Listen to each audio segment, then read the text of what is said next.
আজকে চতুর্থ শ্রেণীর 4.3 অনুসরণীর ক্লাস নিয়ে আমি আসি।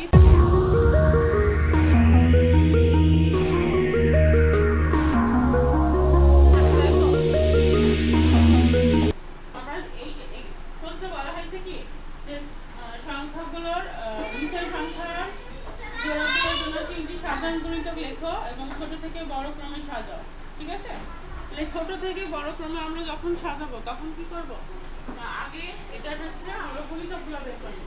গুণিতকগুলো আরো কিছু বের করতে হবে। ঠিক আছে, এখানে দেখো 3 গুণ 4 দেবো, তাহলে কত? 3 4 কত? 12 দাও। তারপর 3 5 15, তারপর 3 6 কত? 18, তারপর 3 7 তারপর 3 8 24। ঠিক আছে, তারপর 3 9 27, 3 10 30, 3 10 দেখো এইগুলো হচ্ছে আমরা তিনের গুণিতক বের করলাম। ঠিক আছে, আবার চারের গুণিতককে একইভাবে বের করবো। তাহলে কত হবে? 4 4 16 না? তারপর 4 5 কত বলো? হ্যাঁ, মানে একটা ফার্স্ট আমি দেখাচ্ছি যে এটা কিভাবে আসে, পরের অঙ্কগুলো কিন্তু আমি আর এইভাবে দেখাবো না, তখন ডিরেক্টলি গুণিতক বের করে দেবো। ঠিক আছে, তারপর দেখো 4 5 কত? ঠিক আছে, 4 6 24, তারপর 4 7 কত? 28, তারপর 4 8 32, তারপরে 4 9 36, জানো? তারপর 4 10 কত হয়? 40। এইভাবে যে আমি নামটা বের করে কি নামটা পরে গুণিতক বের করতে হয়। ঠিক আছে, যে কোনো সংখ্যার যদি গুণিতক বের করতে পারে আমরা সেই সংখ্যাকে পর্যায়ক্রমে এভাবে 1 2 3 দ্বারা 4 5 এভাবে অসংখ্য সংখ্যা দ্বারা গুণ করে থাকি, তার গুণিতকগুলো বের করতে পারি, তাই না? এখন দেখো এই গুণিতকগুলো আমি বের করেছি, এর ভিতর আমার এই 3 আর 4 এর ভিতরে কিছু সাধারণ গুণিতক আছে না? সাধারণ গুণিতক বোঝো, এটা সবার ভিতরে, যে গুণিতকটা সবার ভিতরে থাকে সেটা হচ্ছে সাধারণ গুণিতক। তাহলে দেখো তো কোন কোন সংখ্যার ক্ষেত্রে এখানে মিল আছে। প্রথমে কি আছে? 12, উভয় জায়গায় আছে এমন সংখ্যাগুলো খুঁজে বের করো। এখানে আছে 12, এখানেও আছে 12, তারপর 24 আছে, তাই না? আর কোনটা আছে? 12 24 এর কত আছে দেখো তো মিল? আর কোনটা মিল আছে? এখানে যদি আমরা 3 12 করতাম 36 থাকতো, তাই না? 3 11 33, 3 12 36, তাই না? তাহলে 36 মিল বসে, এটাও একটা মিল থাকবে। ঠিক আছে, তাহলে আমরা একটু লিখতে পারি না যে 3 আর 4 সাধারণ গুণিতক হচ্ছে, সাধারণ মানে কি কমন, যেটা সবার ভিতরে আছে। তাহলে আমরা এখানে লিখতে পারি অতএব 3 ও 4 এর সাধারণ গুণিতক, এর সাধারণ গুণিতক, সাধারণ গুণিতক 3 ও 4 এর সাধারণ গুণিতক। তাহলে সাধারণ গুণিতক করে কত হবে? কত কত আছে বলো তো? 12, তারপর আর কত আছে? 24 আর 36। তাহলে এখন আমরা জানি যে সাধারণ গুণিতকের ভিতরে সবচেয়ে ছোট যে গুণিতকটা সেটাই হয় লসাগু, তাই না? অতএব আমরা লিখতে পারি অতএব 3 ও 4 এর লসাগু, 3 ও 4 এর লসাগু। তাহলে 3 ও 4 এর লসাগু কি হবে? লসাগু কি হবে? 12 হবে, শুধু 12। কারণ আমরা জানি সাধারণ গুণিতকের ভিতরে সবচেয়ে ছোট যেটা সেটাই কি হয়? লসাগু। ক্লিয়ার সবাই? তাই সবাই বুঝতে পেরেছো? আচ্ছা, তাহলে এরপরে নম্বরটা আমরা করবো। পরেরটা আছে 4 আর 9। 4 আর 9 তুমি যাও, আমি করে দিচ্ছি।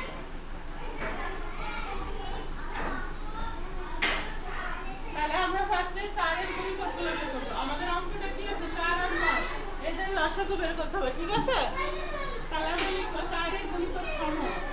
ফার্স্টে কি লিখবো? 4 এর গুণিতক সমূহ। ঠিক আছে, তাহলে 4 এর গুণিতক সমূহ কোনগুলো বলো তো? কি বলো কি এরকম? 4 এর গুণিতক সমূহ আছে 4 8, তারপর কত আছে? 3 4 12, 4 4 16, তারপরে 20, তারপর 28 32 33 36, তারপর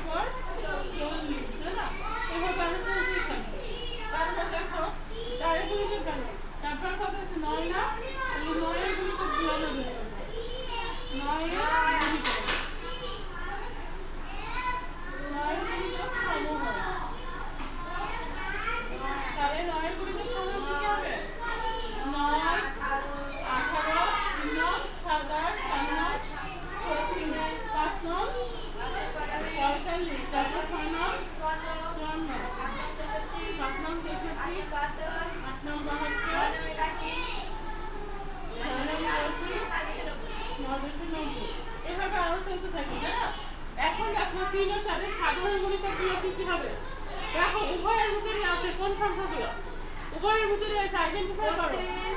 ফার্স্টে আছে কত 36 তাই না? ফার্স্টে আছে 36, তারপর আর কোনটা আছে? যদি আমরা এখানে আরো কিছু লিখি 44, তারপর কত 48 আছে, তারপর কত 52, তাই না? তারপর 56, এভাবে চলতেই থাকবে, ঠিক আছে? আরো না 12 এখানে আছে, এখানে তো নাই। তাহলে দেখো এখানে মানে এটা আরো নির্ণয় করতে হবে, তাই না? এখন নির্ণয় করার আমার কোনো প্রয়োজন নাই, কারণ আমার এখানে লসাগু যদি আমি নির্ণয় করতে চাই আমার সবচেয়ে ছোট সাধারণ গুণিতক লাগবে। আমার এত কিছু দরকার আছে? দরকার নেই। তাহলে আমি লিখবো 4 ও 9 এর সাধারণ গুণিতক হচ্ছে 36। 4 ও 9 এর সাধারণ গুণিতক, সাধারণ গুণিতক, সাধারণ গুণিতক মানে কত 36টা। অতএব 4 ও 9 এর লসাগু হবে কত 36, ঠিক আছে? ক্লিয়ার? বুঝতে পেরেছো সবাই? এইভাবে আমরা লসাগু নির্ণয় করব।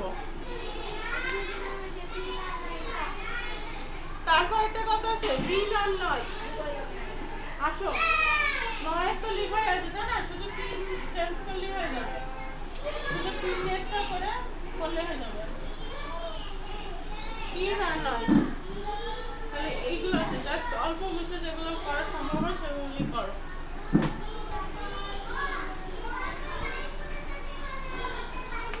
তাহলে বলছো দেখো 3 আর 9, তাহলে 3 এর গুণিতক সময় যে এখানে এই 3 এর গুণিতক সময় 3।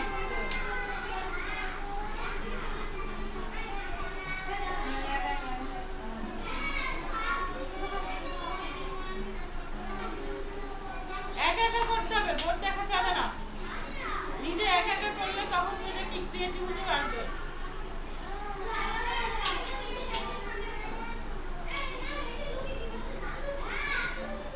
যখন একান্তই নিজে পারছো না তখন বোর্ডে রাখতে হবে। চেষ্টা করবো একবার শিখে তারপর নিজে নিজে করার। কি হয়েছে 9 ভাই আনতে পারে না, 8 নম্বর তো 9 নম্বর না লিখে না আর লিখে লেখা কমা হয়ে গেল। এখন দেখো 4 ও 9 সাধারণ গুণিতক 36, এখানে 36, এখানে 36, 4 ও 9 সাধারণ গুণিতক, 4 ও 9 সাধারণ গুণিতক।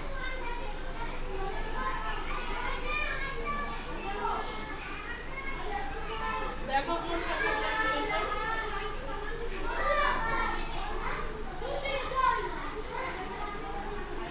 এখানে কি 18 গুণ মিল নাই, 9 9 মিল নাই, 9 9 মিল আছে। তাহলে দেখো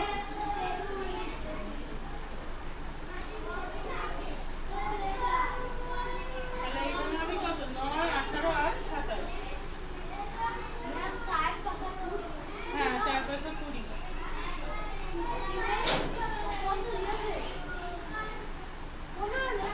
কোথায় কোথায় দিয়েছে? এটা তো 3 এর করে গুণিতক, এটা 3 এর গুণিতক, তাহলে 3 আর 3 5 হবে না? ঠিক আছে, এটা হবে কত 9 18 আর 27। সাধারণ গুণিতক বলে কি যেগুলো যদি বলে সাধারণ গুণিতক কত, তাহলে কি এর ভিতরে যেই সংখ্যাগুলো কমন আছে উভয়ের ভিতরে আছে সেটাই হচ্ছে সাধারণ গুণিতক। আর লসাগু বললে অবশ্যই কি সবচেয়ে যেটা কমনের ভিতরে সবচেয়ে ছোট যে গুণিতকটা সেটাই হচ্ছে কি লসাগু, ঠিক আছে? ওকে, থ্যাংক ইউ, যাও।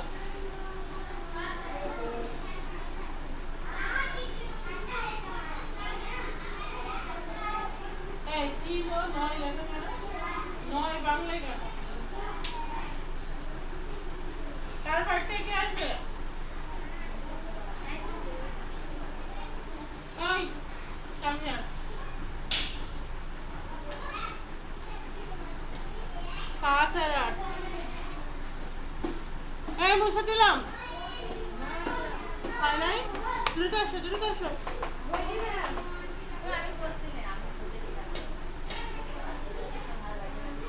আজকে না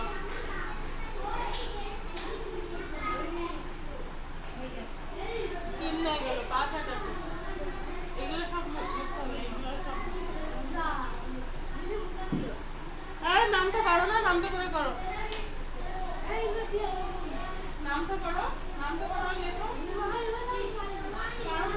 না পারলে তো ছেড়ে যাচ্ছে।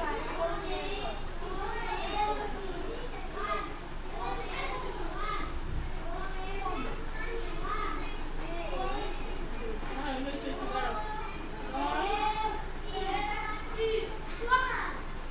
কমা দাও, আসবেন কমা দাও। 2 নম্বর থাকতো এটা। এটা হচ্ছে 5 আর 8, 4 নম্বর অঙ্ক। এটা তো 4 নম্বর। 4 নম্বর অঙ্কে হচ্ছে 5 আর 8। 5, 8।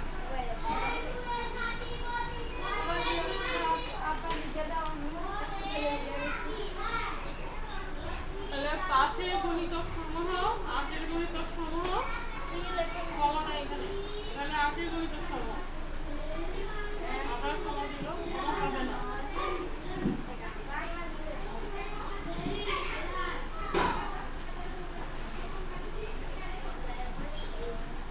তাহলে 5-এর গুণিতক সমূহ কি কি বলো তো? এই তোমরা বলো, 5-এর গুণিতক সমূহ কি কি? 5, 10, 15, 5 ভাগ করতে হবে তাই না? 25, 30, এইভাবে আগাইতে থাকবো।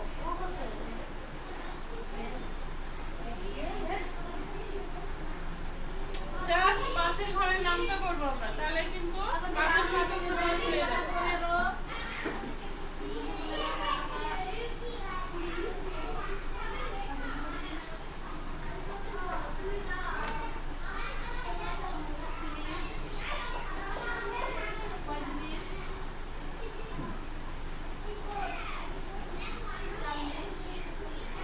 তিনটা 24, তারপর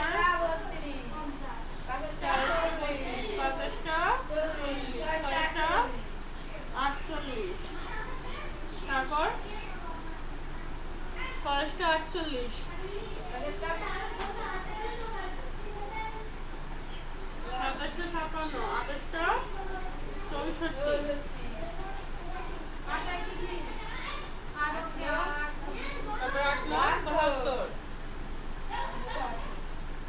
8-10-এ 80। দেখো এর ভিতরে কি কি মিল পাও।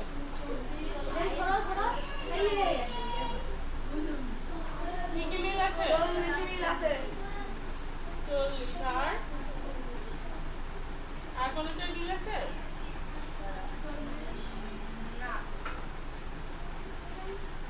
আর মিল নাই, আরো করলে মিল যাবে, বাট অত আমরা করবো না, ঠিক আছে? তাহলে লেখো 5 ও 8-এর সাধারণ গুণিতক। এই এখানে 5, এখানে 8।